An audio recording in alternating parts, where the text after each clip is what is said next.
Hello dear students, कैसे हैं आप सभी। आशा करती हूँ आप सब ठीक होंगे, स्वस्थ होंगे, अच्छे होंगे। आईसीटी वर्चुअल क्लासरूम देहरादून में आप सभी का स्वागत करती हूँ। जैसा कि आप सभी जानते हैं बच्चों, मेरा नाम है समता शुक्ला और क्लास 12th में हम चैप्टर नंबर 5 पढ़ रहे हैं, that is principles of inheritance and variation, यानी वंशागति और विविधता के सिद्धांत के बारे में हम पढ़ रहे हैं।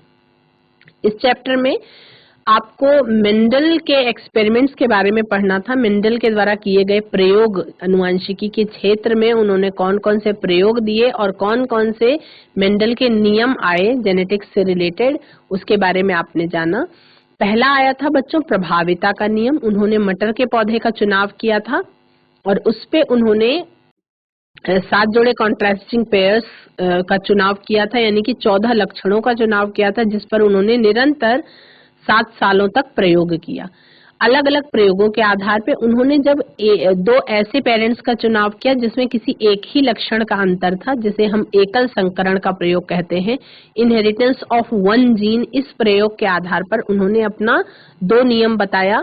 एक तो था प्रभाविता का नियम, लॉ ऑफ डोमिनेंस, और दूसरा था सेग्रीगेशन, लॉ ऑफ सेग्रीगेशन या लॉ ऑफ प्योर गैमीट्स का नियम। अब उन्होंने ये दोनों नियम दिया था, उसके बाद फिर दोबारा से कॉरेंस ने इनकम्प्लीट डोमिनेंस, एक दूसरा नियम आ गया अपूर्ण प्रभाविता का नियम, जिसमें क्या था कि पेरेंट्स के दोनों लक्षण जो थे, वो जो F1 पीढ़ी थी उसमें दोनों ही अपने आप को एक्सप्रेस नहीं कर पा रहे थे, तो ब्लेंडिंग हो गई थी कैरेक्टर्स की, वो आपका अपूर्ण प्रभाविता का नियम था। यानी कि इस जो इनकम्प्लीट डोमिनेंस वाला कॉन्सेप्ट था, इसमें लॉ ऑफ डोमिनेंस और लॉ ऑफ सेग्रीगेशन को फेल कर दिया था।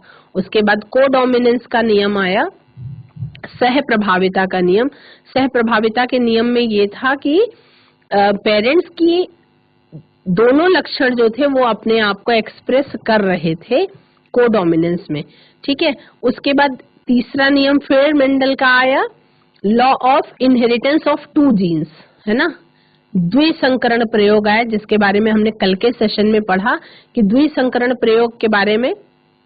और उसके बाद लॉ ऑफ इंडिपेंडेंट असॉर्टमेंट आ गया, यानी कि स्वतंत्र अपव्यूहन का मेंडल का तीसरा नियम आया। तो ये आपका आज की क्लास में हम ड्रोसोफिला पर जो मॉर्गन का एक्सपेरिमेंट था उसके बारे में हम बात करेंगे। तो चलेंगे हम स्मार्ट बोर्ड की ओर।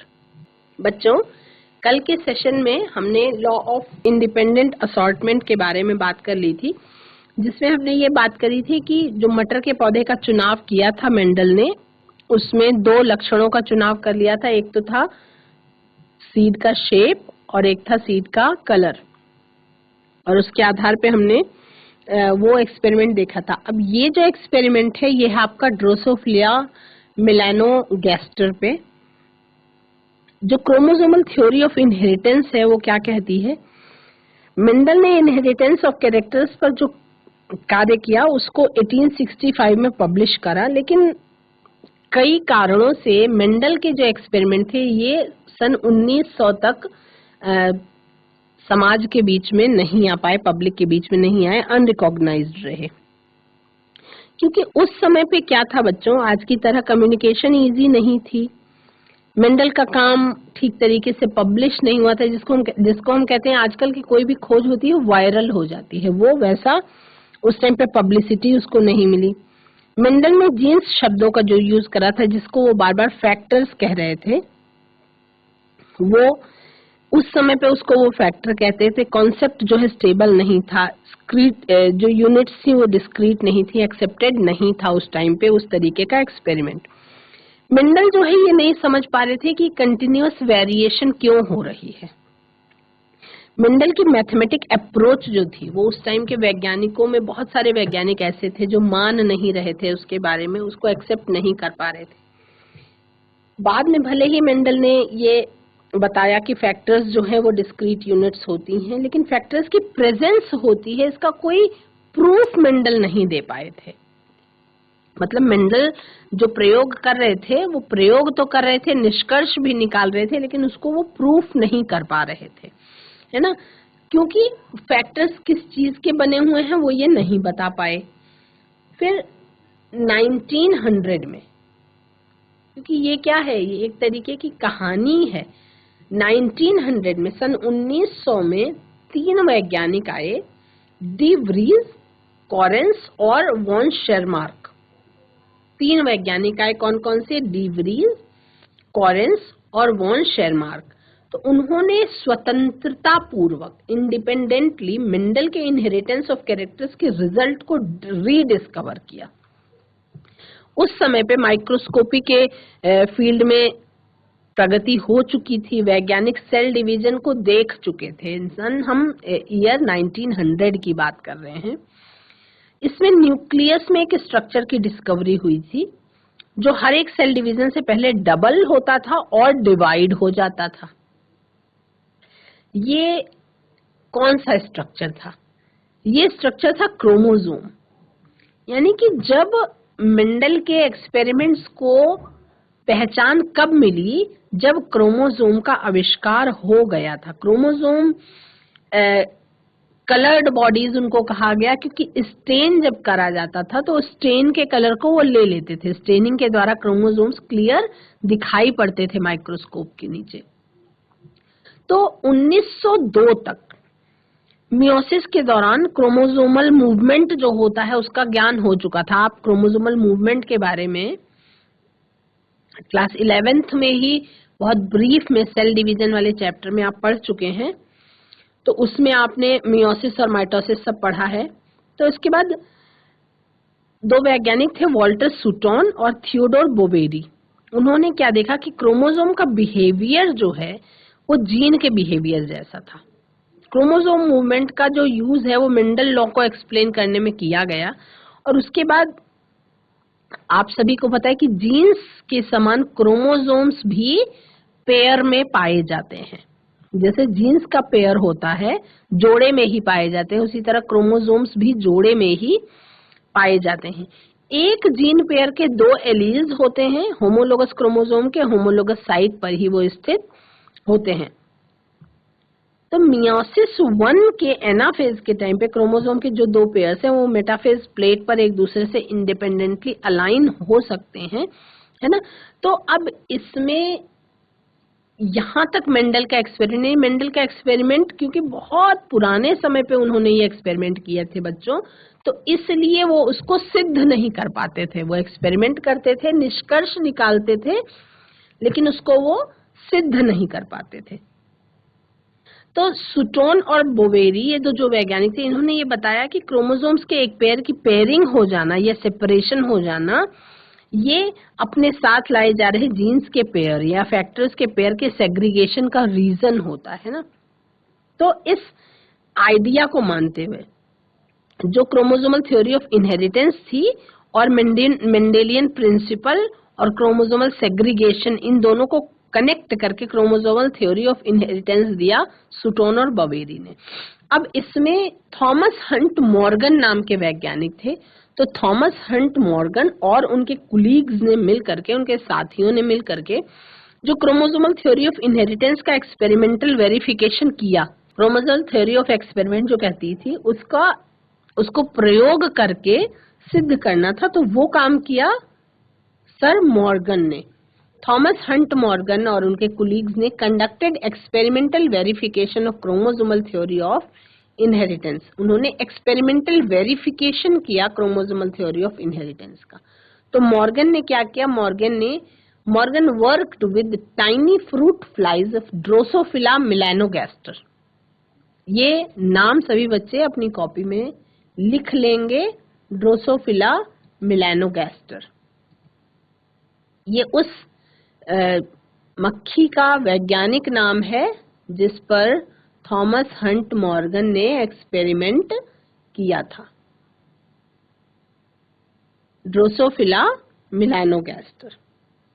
उन्होंने, थॉमस हंट मॉर्गन ने और उनके साथियों ने क्रोमोसोमल थ्योरी ऑफ इनहेरिटेंस का एक्सपेरिमेंटल वेरिफिकेशन किया और सेक्सुअल रिप्रोडक्शन से जो उत्पन्न वेरिएशन होती है उसकी खोज की, उसकी नींव डाली उन्होंने।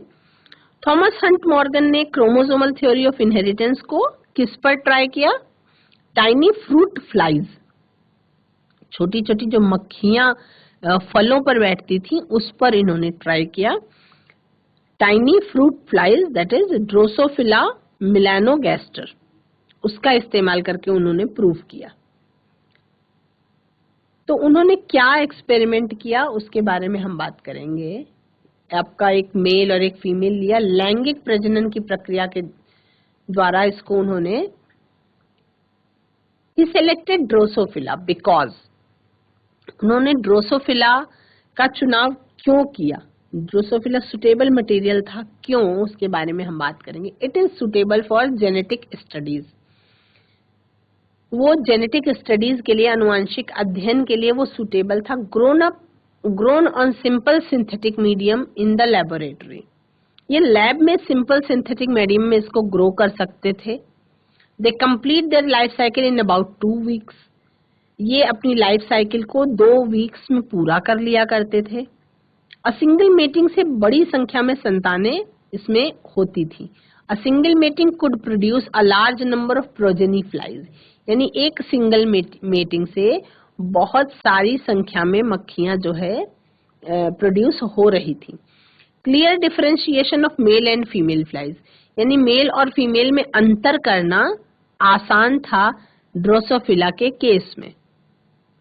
Many types of hereditary variations can be seen with low power microscopes, यानी कि इसमें कई तरह के हेरिडिटरी वेरिएशन होते हैं जो लो पावर माइक्रोस्कोप से भी देखे जा सकते हैं, है ना। तो ये प्रयोग था ड्रोसोफिला मेलानोगैस्टर पर थॉमस हंट मॉर्गन का। उन्होंने ड्रोसोफिला का चुनाव क्यों किया था, वो रीजंस आपके सामने हैं, इसको आप चाहें तो फटाफट नोट कर सकते हैं। उन्होंने ड्रोसोफिला का चुनाव क्यों किया था, सभी बच्चे इसको नोट कर रहे हैं, अपनी कॉपी में नोट कर लेंगे कि ड्रोसोफिला का चुनाव मेलानोगैस्टर का थॉमस हंट मॉर्गन ने क्यों किया था, उसके क्या रीजंस रहे होंगे। सेक्स लिंक्ड जीन की जो स्टडी थी उसके लिए मॉर्गन ने ड्रोसोफिला में बहुत सारे डाई हाइब्रिड क्रॉस किए थे। डाई हाइब्रिड क्रॉस का मतलब क्या है कि एक साथ 2-2 लक्षणों पर उन्होंने एक्सपेरिमेंट किया। ये मेंडल द्वारा किए गए जो पी प्लांट्स में डाई हाइब्रिड क्रॉस थे उसी के जैसा था, मतलब उसी के समान था। मॉर्गन ने येलो बॉडीड और व्हाइट आई वाला फीमेल चुना और ब्राउन बॉडीड और रेड आई वाले मेल के साथ इसको हाइब्रिडाइज किया और बनने वाली जो F1 प्रोजेनी थी उसको इंटर क्रॉस कराया। इन्होंने देखा कि 2 जीन्स एक दूसरे से इंडिपेंडेंटली सेग्रीगेट नहीं हुए और F2 जनरेशन का जो रेशियो था वो 9:3:3:1 से काफी डिफरेंट मिला। मॉर्गन और उनके सहयोगी जानते थे कि जीन जो है वो X क्रोमोसोम पर ही स्थित है ना। जब 2 जीन्स एक ही क्रोमोसोम पर प्रेजेंट होते हैं तो पेरेंटल जीन कॉम्बिनेशन का प्रोपोर्शन जो है वो नॉन पेरेंटल से ज्यादा होता है ना। तो मॉर्गन ने इसका कारण 2 जीन्स का फिजिकल एसोसिएशन या लिंकेज बताया। मॉर्गन ने क्रोमोसोम पर जीन के फिजिकल एसोसिएशन के लिए लिंकेज टर्म दिया और जो नॉन पेरेंटल जीन कॉम्बिनेशन के प्रोडक्शन के लिए रिकॉम्बिनेशन टर्म दे दिया गया, है ना। तो उसके बारे में हमने जाना कि किस तरह से, कैसे इन्होंने चुनाव किया, कैसे इन्होंने एक एक्सपेरिमेंट किया। जो डाई हाइब्रिड क्रॉस किया इन्होंने, ये जैसे मेंडल का पी प्लांट पे एक्सपेरिमेंट था उसी तरीके का था। आई थिंक सभी बच्चों ने नोट कर लिया होगा। हम सेक्स डिटर्मिनेशन के बारे में पढ़ेंगे बच्चों। हेनकिन जो 1891 में traced specific nuclear structure during spermatogenesis of some insects, कुछ इंसेक्ट्स में हेनकिन ने 1891 में स्पेसिफिक न्यूक्लियर स्ट्रक्चर देखा कि स्पर्मेटोजेनेसिस के दौरान कुछ specific structure, nuclear structure, 50% of the sperm received these specific structures whereas 50% sperm did not receive it. कुछ ऐसे स्ट्रक्चर्स को बनते हुए देखा कि जो 50% स्पर्म में वो जाता है और 50% स्पर्म में वो स्ट्रक्चर नहीं जाता है। He gave a name to this structure as the body X body. This was later on named as X chromosome. बाद में उसी को X क्रोमोसोम कहा गया। ठीक है। सेक्स डिटर्मिनेशन में आपको अलग अलग तरीके के टाइप्स के बारे में पढ़ना है कि किस तरह से ग्रॉसहोपर में सेक्स डिटर्मिनेशन होता है, कैसे मनुष्यों में सेक्स डिटर्मिनेशन होता है, कैसे बर्ड्स में सेक्स डिटर्मिनेशन होता है, इसको सबको आपको पढ़ना है। हम XX या XO टाइप का सेक्स डिटर्मिनेशन पढ़ रहे हैं बच्चों। जब जेनेटिक्स नहीं आया था, मतलब अनुवांशिकी के प्रयोग जब तक नहीं हुए थे, तब तक सेक्स डिटर्मिनेशन की मैकेनिज्म जो है वो हमेशा एक पजल की तरह बनी रही, हमेशा पहेली बनी रही कि एक्चुअल में सेक्स डिटर्मिनेशन कैसे होता है। मतलब मेल और फीमेल के गैमीट्स से जो प्रोजेनी उत्पन्न होती है, उसमें ये कैसे डिसाइड होता है कि जो प्रोजेनी होगी वो मेल होगी या फीमेल होगी, ये लिंग निर्धारण कैसे होता है, ये हमेशा एक पहेली बनी रही। तो जेनेटिक्स और क्रोमोसोमल मैकेनिज्म जो होती, उसके बाद सेक्स डिटर्मिनेशन के प्रारंभिक संकेत, इनिशियल क्लू मिलने लग गए, और उसके बाद बहुत सारे इंसेक्ट्स पर एक्सपेरिमेंट किया गया। उसके बाद अलग अलग इंसेक्ट्स में कोशिकीय स्तर पर भी ऑब्जर्वेशन किए गए, साइटोलॉजिकल ऑब्जर्वेशंस भी किए गए, सेक्स डिटर्मिनेशन के जेनेटिक क्रोमोसोमल कॉन्सेप्ट को विकसित किया। तो हेनकिन नाम के वैज्ञानिक थे, 1891 में कुछ इंसेक्ट्स पर उन्होंने स्पर्मेटोजेनेसिस की अलग अलग अवस्थाओं के दौरान एक स्पेसिफिक न्यूक्लियर स्ट्रक्चर का पता लगाया। उन्होंने देखा कि हेनकिन ने मतलब देखा कि 50% स्पर्म में स्पर्मेटोजेनेसिस के बाद स्पेसिफिक न्यूक्लियर स्ट्रक्चर मिलता है, और शेष जो 50% थे उनको वो स्ट्रक्चर नहीं मिलता है। तो जो स्ट्रक्चर हेनकिन ने इसी स्ट्रक्चर को एक्स बॉडी का नाम दिया, लेकिन वो इसका कोई सिग्निफिकेंस क्या है ये नहीं बता पाए, क्या यूज है ये नहीं बता पाए। बाद में फिर दूसरे वैज्ञानिकों ने दोबारा से जब इन्वेस्टिगेशन करी तो निष्कर्ष क्या निकला कि हेनकिन की जो एक्स बॉडी थी, जिसे वो एक्स बॉडी का नाम दे रहे थे, एक्स बॉडी वास्तव में एक क्रोमोसोम थी, और इसलिए इसका नाम फिर बाद में एक्स क्रोमोसोम पड़ गया।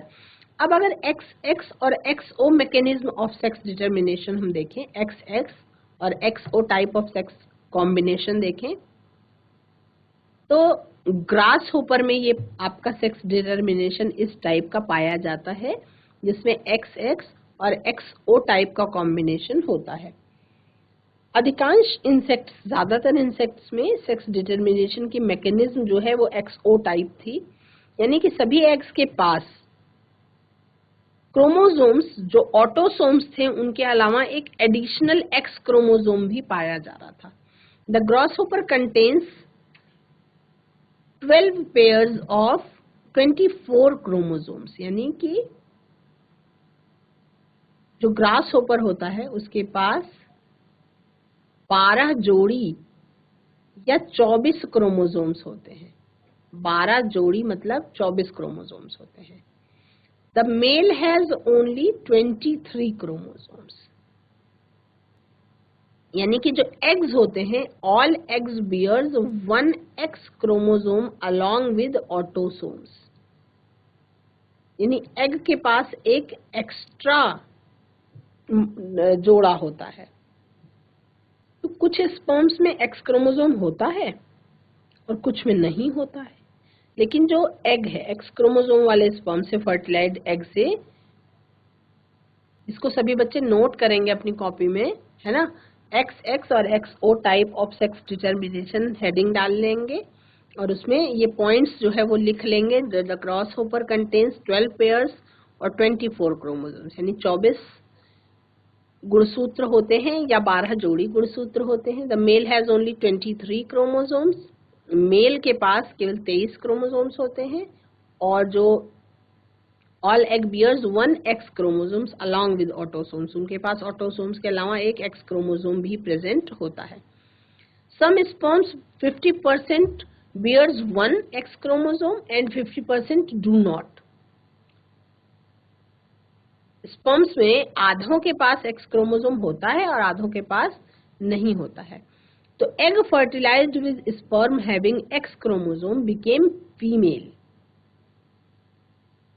यानी कि यहाँ पे ये वाला पॉइंट आप नोट करेंगे, ये ज्यादा इम्पोर्टेंट है कि यदि एग ऐसे स्पर्म के साथ फर्टिलाइज करता है जिसके पास एक्स क्रोमोसोम प्रेजेंट होता है, तो वो जो प्रोजेनी होगी वो फीमेल होगी, है ना। 22 कॉमन है और जहां पे एक्स एक्स का कॉम्बिनेशन आएगा वहां पे फीमेल होगी, और egg fertilised with sperm without X chromosome become male. और एग जो है फर्टिलाइज करेगा यदि ऐसे स्पर्म के साथ जिसमें एक्स क्रोमोसोम प्रेजेंट नहीं, मतलब एक एक्स है और एक दूसरा वाला जो है कॉम्बिनेशन में एक्स नहीं है, एक्स ओ कॉम्बिनेशन है, तो वो जो प्रोजेनी होगी वो होगी मेल। इसको सभी बच्चे अपनी कॉपी में नोट करेंगे, एक्स एक्स और X O, mechanism of sex determination.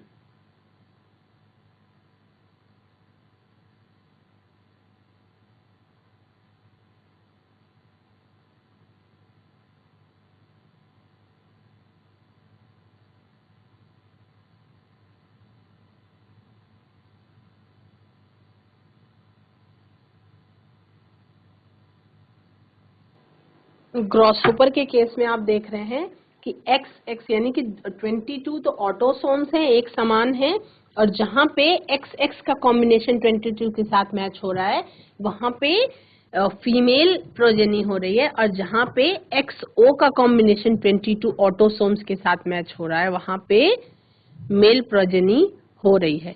तो इसको सभी बच्चे नोट कर लेंगे।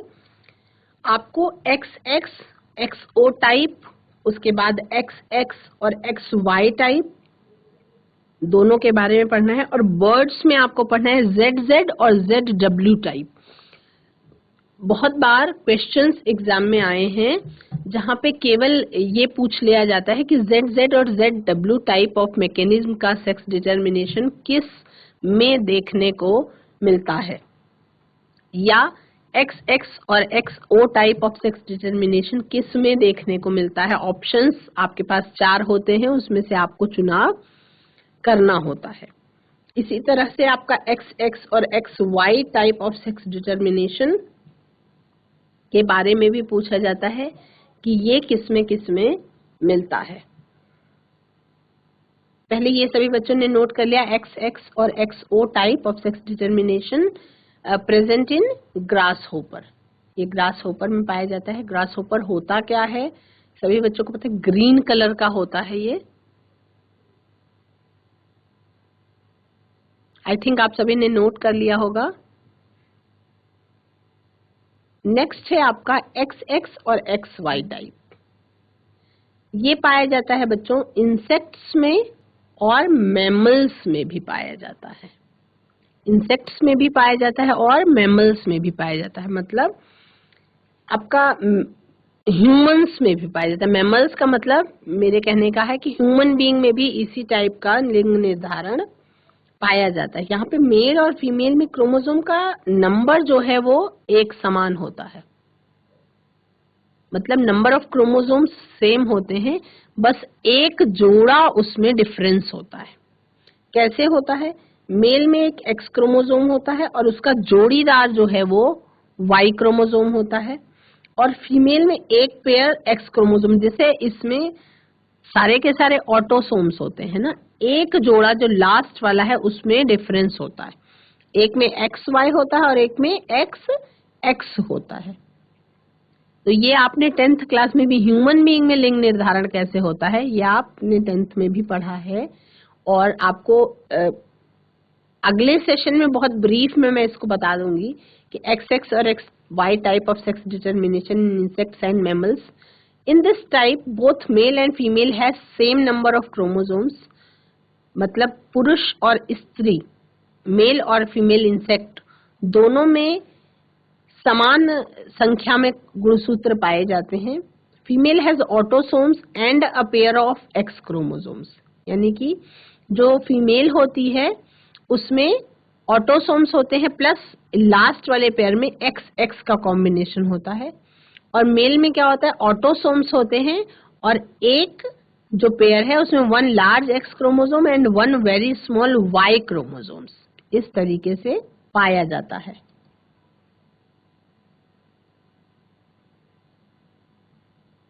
Female has autosomes and a pair of X chromosomes.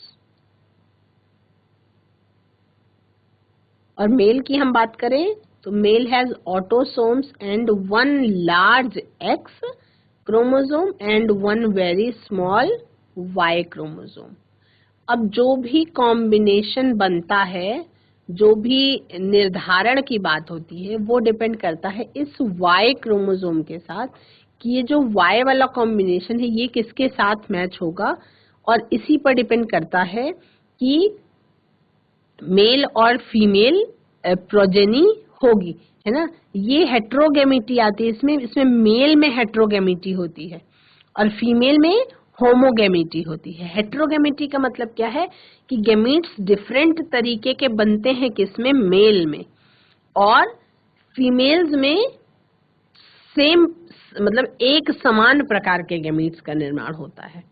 सारे के सारे एक्स एक्स होते हैं तो एक्स एक्स वाले टाइप का ही निर्माण होता है। और अगर हम बात करें इस वाले उसकी एक्स एक्स और एक्स ओ वाले टाइप की, जो हमने अभी ग्रॉस होपर में पढ़ा, अगर हम ग्रॉस होपर में बात करें तो ग्रॉस होपर में जो एक्स एक्स और एक्स ओ टाइप के जो सेक्स डिटर्मिनेशन में दोनों केस में मेल में तो अलग प्रकार के गेमीट्स प्रोड्यूस करते हैं, है ना। एक में ऐसा होता है कि कुछ स्पर्म्स में एक्स क्रोमोसोम होता है और कुछ में एक्स क्रोमोसोम नहीं होता है, वहां पे वाई क्रोमोसोम होता है।